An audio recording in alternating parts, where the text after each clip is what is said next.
Okay चलो देखो देखो देखो देखो देखो देखो distinguish between heads of income and source of income. Distinguish between heads of income and source of income. Page number तुम्हारा हुआ 14, ठीक है। ये जनरल में और ऑनर्स में दोनों में आया हुआ था। ऑनर्स में 13 में आया हुआ था एंड जनरल में तुम्हारा आया हुआ था 16 में, ठीक है। तो इसका डिफरेंस क्या है? नंबर वन, यहाँ पे हेड्स ऑफ अकाउंट्स में 5 हेड्स होता है। हेड्स ऑफ अकाउंट्स में कितना हेड्स होता है? टोटल 5 हेड्स होता है हेड्स ऑफ अकाउंट्स में। There are not countable number of source of income. कोई भी काउंटेबल सोर्स ऑफ नंबर है ही नहीं, ठीक है। कोई भी हम लोग बोल नहीं सकते ये सोर्स ऑफ इनकम है। सोर्स ऑफ इनकम मतलब कोई से भी सोर्स। मैं पढ़ा रहा हूँ, एक सोर्स हो गया, ठीक है। कोई दूसरा काम कर, उसका वो सोर्स हो गया। मैं मैकेनिक बन गया, मेरा दूसरा सोर्स हो गया। तो सोर्स का कोई ये नहीं है, गिनती नहीं है, कुछ भी हो सकता है। वही सोर्स को हम लोग को कहाँ पे कैटेगराइज करना होता है? Under the heads of income में कैटेगराइज करना होता है। तो source of income categorise under respective head, ठीक है। सोर्स ऑफ इनकम को हमको कहाँ पे कैटेगराइज करना होता है? जो भी रेस्पेक्टिव हेड है उसके अंदर कैटेगराइज करना होता है। Next, each source of income required to classified under respective head. तो जो भी सोर्स ऑफ इनकम है उसको हम लोग कहाँ पे कैटेगराइज करते हैं? Under the different head. Okay, बस ये पढ़ने से हो जाएगा। Next one, right a short notes on gross total income. Gross total income का मतलब क्या होता है? ग्रॉस टोटल इनकम का मतलब होता है जो 5 हेड्स का टोटल होता है उसको हम लोग क्या बोलते हैं? Gross total income. Total 5 heads का जो टोटल होता है उसको हम लोग क्या बोलते हैं? Gross total income. 5 हेड का टोटल मतलब क्या होता है? बताओ जल्दी से। 5 हेड का टोटल मतलब कौन सा होता है? सैलरी, देखो, salary, house property, business and provision, capital gain, other source, ठीक है। ये हम लोग का टोटल 5 हेड्स ऑफ इनकम से। क्लियर हुआ कि नहीं हुआ? ये 5 हेड्स का जब टोटल करेंगे उसको क्या बोलेंगे हम लोग? Gross total income. क्लियर? तो gross total income is the aggregate of income under all 5 heads of income after adjusting set of and carry forward losses. मतलब 5 शेड का टोटल करोगे, उसके साथ साथ जो भी सेटअप होगा, कैरी फॉरवर्ड लॉस होगा, उसको माइनस माइनस करके जो आएगा उसको हम लोग क्या बोलेंगे? Gross total income. और डिडक्शन से पहले, डिडक्शन मतलब ये जो डिडक्शन है उससे पहले। तो ग्रॉस टोटल इनकम का मतलब क्या होता है? Salary, house property, PGBP, capital gain, other source का टोटल, साथ साथ सेटअप करेंगे कैरी फॉरवर्ड लॉसेस, जो आएगा उसको हम लोग क्या बोलेंगे? Gross total income. Set of can carry forward losses हम लोग का सेमिस्टर 5 में आता है, ठीक है। तो सॉरी, सेमिस्टर 4 में आता है set of and carry forward losses. उसमें हम लोग सेट ऑफ कैरी फॉरवर्ड के लॉसेस का पढ़ेंगे। मतलब set of and carry forward loss के लिए हमको क्या करना होगा? ये वाला कंसेप्ट याद करके फिर करना होगा। क्लियर? सेम तुम्हारा जब टोटल टैक्स लायबिलिटी निकालेंगे उसके लिए भी मेरे को ये सब कंसेप्ट चाहिए होगा जो हेड्स ऑफ इनकम का कंसेप्ट है, ठीक है। तो ये जो gross total income and total income निकालना है वो सेमिस्टर 4 में जाके हम लोग करते हैं, ठीक है। सेमिस्टर 3 में नहीं। सेमिस्टर 3 में हम लोग को जस्ट पढ़ाएगा क्या कि रेसिडेंशियल स्टेटस क्या था बंदे का, और उसके बाद हेड्स ऑफ इनकम में टोटल कैसे हो रहा है, ठीक है। बस इतना ही आएगा। ओके, तो डिडक्शन माइनस करेंगे तो क्या हो जाएगा? लेस डिडक्शन करेंगे तो क्या हो जाएगा? टोटल इनकम हम लोग का आ जाएगा। लेस डिडक्शन करेंगे तो क्या मिल जाएगा मेरे को? टोटल इनकम मिल जाएगा। तो ग्रॉस टोटल इनकम के साथ टोटल इनकम का डिफरेंस क्या है? जल्दी से बताओ। ग्रॉस टोटल इनकम के साथ टोटल इनकम का डिफरेंस क्या है? ग्रॉस टोटल इनकम का मतलब क्या होता है? सारा 5 हेड का टोटल को हम लोग बोलते हैं ग्रॉस टोटल इनकम। उससे जब डिडक्शन माइनस कर देते, डिडक्शन माइनस करने के बाद जो आता है उसको हम लोग क्या बोलते हैं? टोटल इनकम बोलते हैं। उसको हम लोग क्या बोलते हैं? जल्दी से बताओ। टोटल इनकम हम लोग बोलते हैं उसको। Clear? Done. Next one,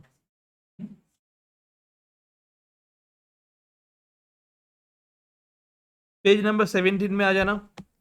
page number 17 में आ जाना। How much taxable income of individual is not liable to tax.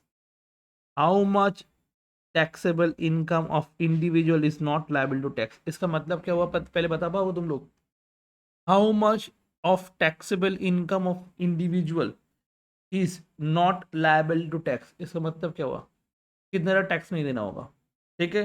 Under the default tax regime, under the default tax regime. What is default tax regime?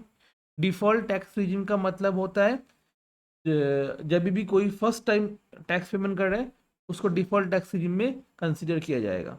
तो उसके लिए 3 लाख तक कोई भी tax नहीं देना होता है। 3 लाख तक कोई भी टैक्स नहीं देना होता है। अंडर ओल्ड टैक्स रिजिम में कितना हो गया in case of senior citizen, ठीक है, 3 लाख तक सीनियर सिटीजन के लिए, नॉर्मल इंडिविजुअल्स के लिए 2,50,000 एंड सुपर सीनियर सिटीजन के लिए 5 लाख। 3 चीज हो गया। एक बार डिस्कस करते हैं। 2 टैक्स रिजिम होता है, one is default tax regime and another is old tax regime. Old tax regime मतलब जो चल ही रहा है। डिफॉल्ट टैक्स रिजिम कुछ टाइम पहले ही आया है। क्लियर? अभी जो नया टैक्स पेयर होता है उसको कहाँ पे डाला जाता है? डिफॉल्ट टैक्स रिजिम में डाला जाता है। तो उसके लिए तो 3 लाख है। उसमें डिफॉल्ट टैक्स रिजिम में ऐसा कोई ब्रैकेट नहीं है, इंडिविजुअल का अलग, सीनियर सिटीजन का अलग, सुपर सीनियर सिटीजन का अलग, सबके लिए कितना है? 3 लाख। मतलब नॉर्म सिंपल कर दिया उस चीज को। बट ओल्ड टैक्स रिजिम मतलब मैं जिसमें फॉल करता हूँ, क्योंकि मैं बहुत पहले से टैक्स भर रहा हूँ, दैट मीन्स क्या हो गया, मैं ओल्ड टैक्स रिजिम में बिलोंग करता हूँ। अभी भी मेरे पास चॉइस है, मैं ओल्ड टैक्स रिजिम में जाऊँ या डिफॉल्ट टैक्स रिजिम में जाऊँ। मेरे पास एक ही बार चॉइस होता है, ठीक है, क्योंकि मैं बिजनेस कर रहा हूँ। सैलरी के लोग के पास 2 बार मतलब इधर उधर कर सकते हैं, कोई दिक्कत नहीं है। बट मेरे पास कितना टाइम चॉइस है? एक ही बार चॉइस है।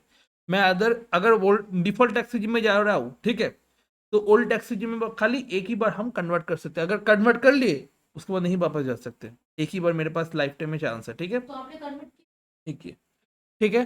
तो ओल्ड टैक्स रिजिम में क्या होता है? ओल्ड टैक्स रिजिम में तुमको अगर इंडिविजुअल हो तो 2,50,000 तक कोई भी टैक्स नहीं देना होगा। उसके बाद सुपर सीनियर सिटीजन के लिए वही हो जाएगा 3 lakh, sorry 5 lakh. Super senior citizen है मतलब कौन है?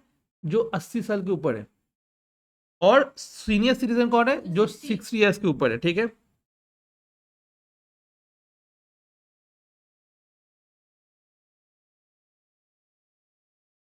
above 60 years,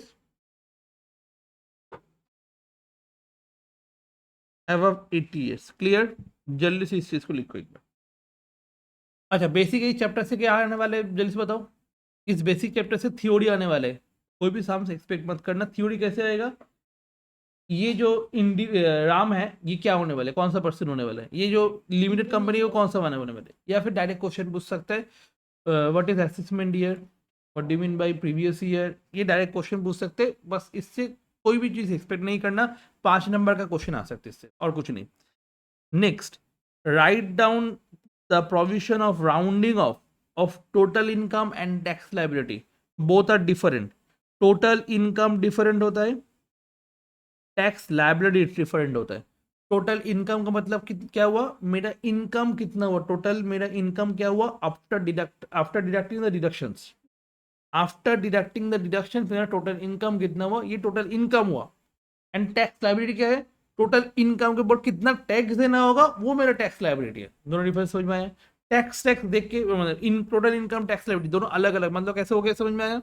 next, total income rounded off होता है तुम्हारा under section 288A, and rounding off होता है tax liability under section 288B। तो 288A considered for rounding off the total income, 288B considers for rounding off tax liability. दोनों में हम लोग क्या करते हैं? नियरेस्ट मल्टीपल ऑफ 10 में रखते हैं if the last figure in the rupee element is 5 और more. It should be rounded off, it should be rounded off the next higher amount which is multiple of 10। clear? Example यहाँ पे क्या दिया भाई? Total income कितना है? 41645, 5 आ गया ना। तो नेक्स्ट क्या हो जाएगा? 5 प्लस कर दो, कितना हो जाएगा? 50 हो जाएगा। कितना हो जाएगा? 50 हो जाएगा। क्लियर? डन। 416.44 इस केस में क्या हो जाएगा? 41640 हो जाएगा। मतलब लास्ट में 0 होने वाला है। नियरेस्ट मल्टीपल ऑफ 10, मतलब उसको 10 में कन्वर्ट करना है। 10 में कन्वर्ट कैसे करोगे? 10 में कैसे कन्वर्ट करो? 10 में कैसे कन्वर्ट करोगे? 5 है ना, 10 में कैसे कन्वर्ट करोगे? 45 को प्लस 5 करके। अगर यही 47 होता, 10 में कैसे कन्वर्ट करोगे? प्लस 3 करके। 48 अगर हुआ तो प्लस 2 करके। क्लियर हुआ? तो 45 अगर है तो 5 प्लस करके उसको नियरेस्ट ये मल्टीपल 50 में कर दो। अगर 46 है तो 4 प्लस कर दो 50 में हो जाएगा। अगर 47 है तो 3 प्लस कर दो, अगर 48 है तो 2 प्लस कर दो, और अगर 49 है तो 1 प्लस कर दो। अगर 50 है राउंड ऑफ करोगे, राउंड ऑफ भी है। बट अगर ये 44 हुआ मतलब -4, -3, -2, -1। क्लियर? अगर 5 के ऊपर जा रहा है मतलब 5 आकर यहाँ पे आ गया तो +5 +6 7, सॉरी +5 +4 +3 +2 +1। ठीक है, जैसे अगर 46 आया तो +4 करके 50 हो जाएगा, 47 आएगा तो +3 करके 50 हो जाएगा, 48 आएगा तो 2 करके हो जाएगा 50, 49 होगा तो 1 करके हो जाएगा 50। क्लियर? मतलब 4 3 2 1 और ऊपर में 5 5 4 3 2 1, और वहाँ पे क्या हो जाएगा, वही माइनस हो जाएगा। -5 तो हो गया 5 के ऊपर अगर 5 आ गया तो 50 में कन्वर्ट करना है, तो -4 -3 -2 -1। क्लियर? समझा पाए कि नहीं पाए राउंडिंग ऑफ वाला चीज? नेक्स्ट एग्जांपल देखो, 288 be considered for 288 be considered for, जल्दी से बताओ। Rounding off the total tax liability, tax liability को राउंड ऑफ करना, nearest multiple of 10। Example 4876 plus plus क्या हो जाएगा, 4 हो जाएगा, 80 में कन्वर्ट हो जाएगा।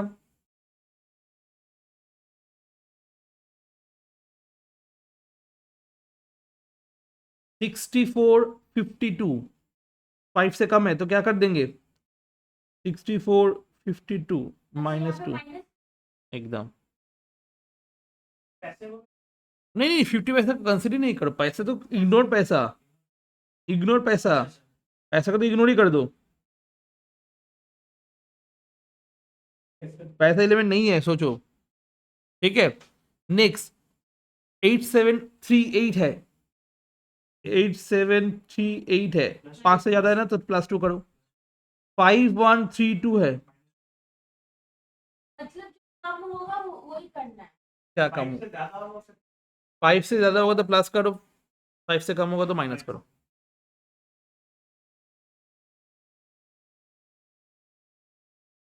अगर मैं बोलूँ 4678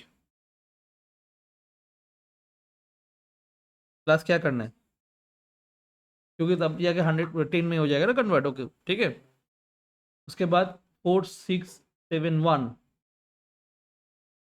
तभी जाके वो जीरो में कन्वर्ट हो जाएगा ना, तो जीरो में जीरो उसको लाना है, कैसे जीरो करोगे, प्लस करके या माइनस करके। ठीक है, और ये वाला जो था टोटल प्लस करना है। नहीं नहीं नहीं, टोटल इनकम भी सेम, इसमें भी सेम, टोटल इनकम के केस में भी सेम और इसके अंदर भी सेम। ये क्या हुआ, 4165 था, क्या करोगे, +5 करोगे। यहाँ पे 41644 था, क्या करोगे, -4 करोगे। सेम सेम केस है, सेम सेम है, बट एक टोटल इनकम के लिए, दूसरा टैक्स लायबिलिटी के लिए। टोटल इनकम के लिए सेक्शन कौन सा है,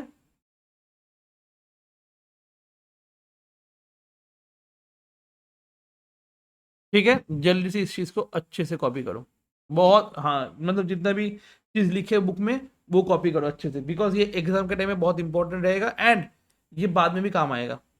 ठीक है, जल्दी से, difference between tax planning, tax avoidance, tax evasion, tax management, बहुत ही इंपॉर्टेंट है। 2008 में आया हुआ था, जनरल में 2009 एंड 10 में आया हुआ था, 13 में आया हुआ था, ऑनर्स में 2014 में आया हुआ था, 2012 में आया हुआ था, 2013 में, 2015 में, 2011 में, 14 में, 16 में, ऐसे करके इतना साल आया हुआ था, तो इतना इम्पोर्टेंट है ये। तो क्या बोलता है टैक्स प्लानिंग का, टैक्स अवॉइडेंस का, टैक्स इवेशन का एंड टैक्स मैनेजमेंट का। टैक्स प्लानिंग मतलब प्लान कर रहे हम, कैसे करके मैं जो टैक्स में बताया उसका फायदा लेके, ठीक है, मैं अपना इनकम कम दिखा के पैसा कम भर के मैं टैक्स बचा पाऊँ। ठीक है, फॉर एग्जाम्पल एक पर्सन का इनकम है 10 लाख रुपए, ठीक है, वो 1 लाख रुपए टैक्स भरता है। ठीक है, सेम पर्सन एक है, उसका 10 लाख इनकम है, बट वो अपना पैसा को ऐसे करके डाइवर्सिफाई किया लीगली, जो लॉ में बताया है, जो लॉ में बोल रहा है कि तुम कर सकते हो ऐसा, तुम करो, तुम्हारे लिए अच्छा है, ठीक है। जैसे वो कुछ पैसा LIC में इन्वेस्ट कर दिए, वो क्या किया, जो 1 लाख वाला टैक्स देना था उसको वो टैक्स नहीं देना हुआ, वो क्या किया, वो पैसा को थोड़ा डाइवर्सिफाई कर दिया, कहाँ पे, तुम्हारा LIC पे। तो क्या हो गया, उसका LIC का LIC भी बन गया, उसको टैक्स भी नहीं देना हुआ, उसका इनकम इंटैक्ट था। तो मेरे को बताओ, तुम्हारा 1 लाख रुपए अगर तुम गवर्नमेंट को देना चाहते हो, कि वही 1 लाख रुपए तुम अपना LIC में लगाना चाहते हो, ठीक है, एग्जाम्पल दे रहे हैं, ठीक है। LIC में लगाना चाहते हो, गवर्नमेंट तो बोलते तुम LIC करो, गवर्नमेंट तो बोलते ये तुम करो, NSE खरीदो, गवर्नमेंट बोलते तुम ये इसमें इन्वेस्ट करो, तुमको डिडक्शन देंगे। क्लियर है कि नहीं है? तो आदमी अगर प्लान करके ऐसा करता है तो क्या हो जाएगा, उसको टैक्स कम भरना होगा, एंड जिससे क्या हो जाएगा, उसका वो पैसा सेव हो गया। गवर्नमेंट को दिया मतलब सेव नहीं हुआ तुम्हारा, गवर्नमेंट अपना काम पे लगाएगा वो, ठीक है। सपोज मेरा 10 लाख इनकम हुआ, मैं उससे 2 लाख, मेरे को लग रहा है कि अगर 2 लाख के हिसाब से, अगर 8 लाख मेरा इनकम है, ठीक है, 8 लाख मेरा इनकम दिखाऊं, ठीक है, मेरे को कोई भी टैक्स नहीं देना होगा। जब भी मेरा 8 लाख एक हो जा रहा है, 1 रुपये हो जा रहा है, तभी मेरे को 10,000 रुपये टैक्स टैक्स देना होगा। तो मैं क्या बोलूँगा इसको, जो जॉब एम्प्लॉय है उसको क्या बोलूँगा, भाई मत बढ़ाना, उतना ही रखना, या फिर बढ़ाओ, मैं वो पैसे को क्या करूँगा, उसको इन्वेस्ट कर दूंगा जहाँ पे डिडक्शन मिलने वाले, ऐसे ही करूँगा ना। नहीं समझ में आया अगर तो बोलना। हाँ, जैसे एक पर्सन है, ठीक है, उसका एम्प्लॉयर ने क्या करता है, उसको साल में 10 लाख रुपए देते हैं, ठीक है, साल में। क्लियर? अब उसके लिए उसको कोई भी टैक्स नहीं देना हो रहा है। अगर 10 लाख 1 रुपए भी हो जाता है, 10 लाख 1 रुपए भी हो जाता है, उसको 1 लाख का टैक्स देना होता है। वो क्या बोलेगा, भाई 1 रुपए के लिए, 1 रुपए मिलने के लिए कितना हो गया टैक्स, 1 लाख। मतलब तुम्हारा इनकम कितना हो गया अभी, 9 लाख हो गया, 9 लाख हो गया ना। तो चाहेगा 1 रुपए, नहीं चाहेगा ना, ठीक है। तो गवर्नमेंट को भी ये पता है, तो गवर्नमेंट क्या बोलते हैं, सुनो तुम ये 10 लाख तुमको मिल रहा है ना, सपोज अभी एम्प्लॉय बोल रहा है कि 12 लाख तुम्हारा इनकम बढ़ाएंगे हम लोग, तो तुमको पता क्या 10 लाख तक तो टैक्स नहीं देना होता है। तो 2 लाख अगर हो जाता है, मेरे को टैक्स देना होगा 1,50,000। तो मेरा क्या हो जा रहा है, इनकम कम हो जा रहा है टैक्स देने के कारण। तो ये एक्स्ट्रा जो 2 लाख है, मैं वो LIC में लगा देता हूँ। क्लियर? तो मेरा क्या हो गया, इन्वेस्टमेंट हो गया एक, ठीक है।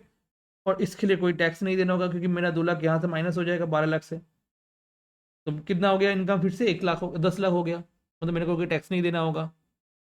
ये होता है टैक्स प्लानिंग, जहाँ से तुम क्या कर सकते हो, अपना इनकम को कम कर सकते हो, जिससे तुमको कोई टैक्स नहीं देना होगा। क्लियर? ये होता है टैक्स प्लानिंग। तो it is a way to reduce tax liability by taking full advantages provided by act through various exemption deduction relief. Clear? ये होता है तुम्हारा टैक्स प्लानिंग, जो गवर्नमेंट खुद ही बोलते हैं तुम प्लान कर सकते। नेक्स्ट, टैक्स अवॉइड करना।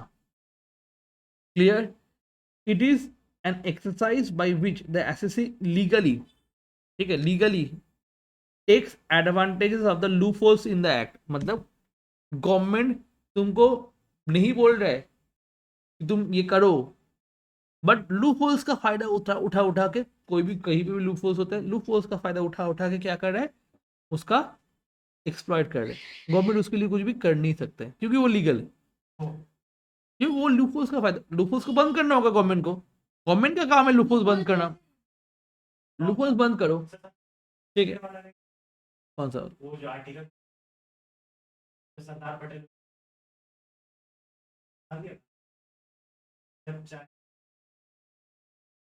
वो आर्टिकल, ठीक है, उसी लूपहोल्स को यूज करके आर्टिकल 370 को हटाया गया था, पढ़ा है, ठीक है।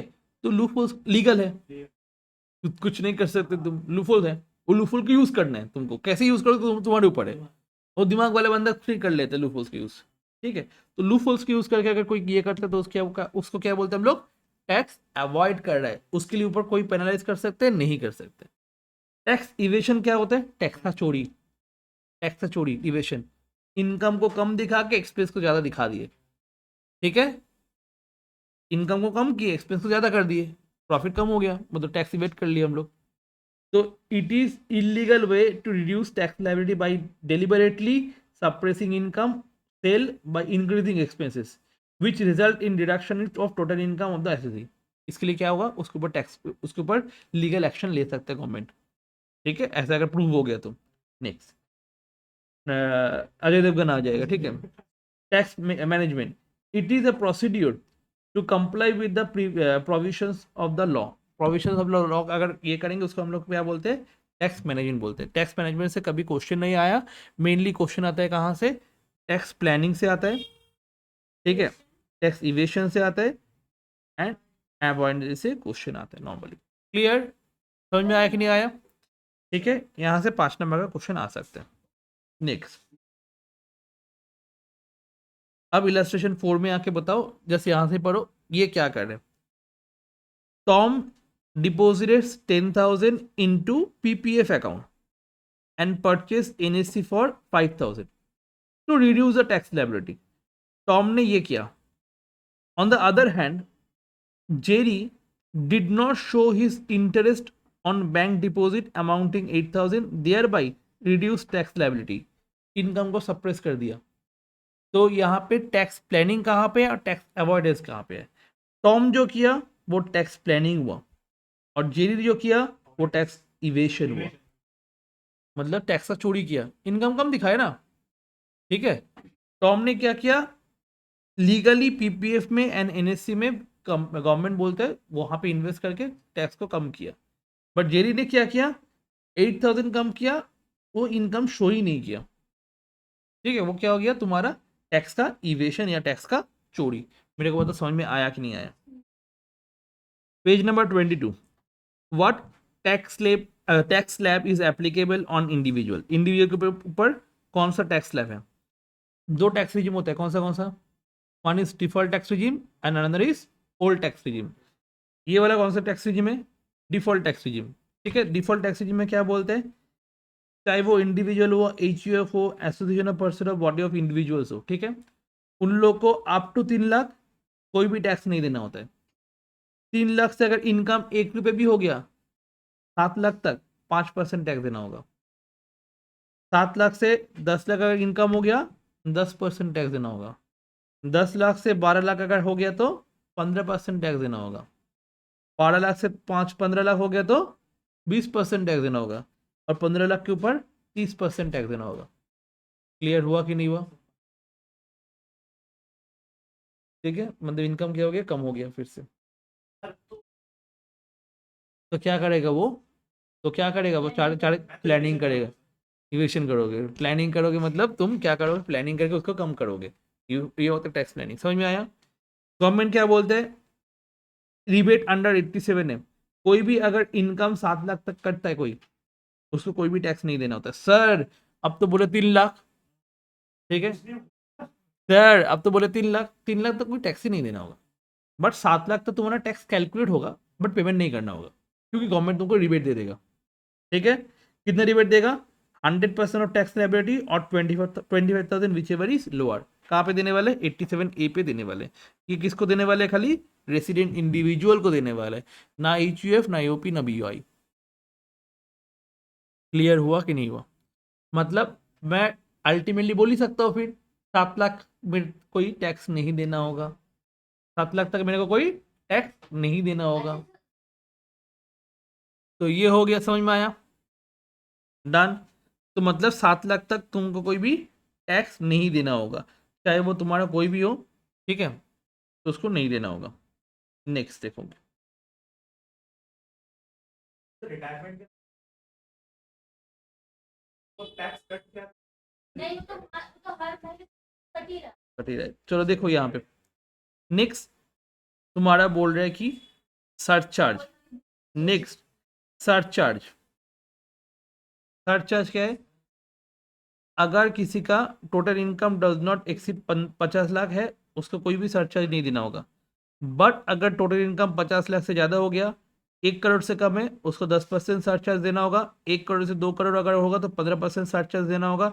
2% से अगर ये होगा 2 करोड़ से अगर ज़्यादा हो गया तो 25% सर्चेस देना होता है, ठीक है, एक्स्ट्रा चार्जेस, ठीक है, टैक्स तो लगेगा ही लगेगा, प्लस ये चार्जेस भी लगेगा।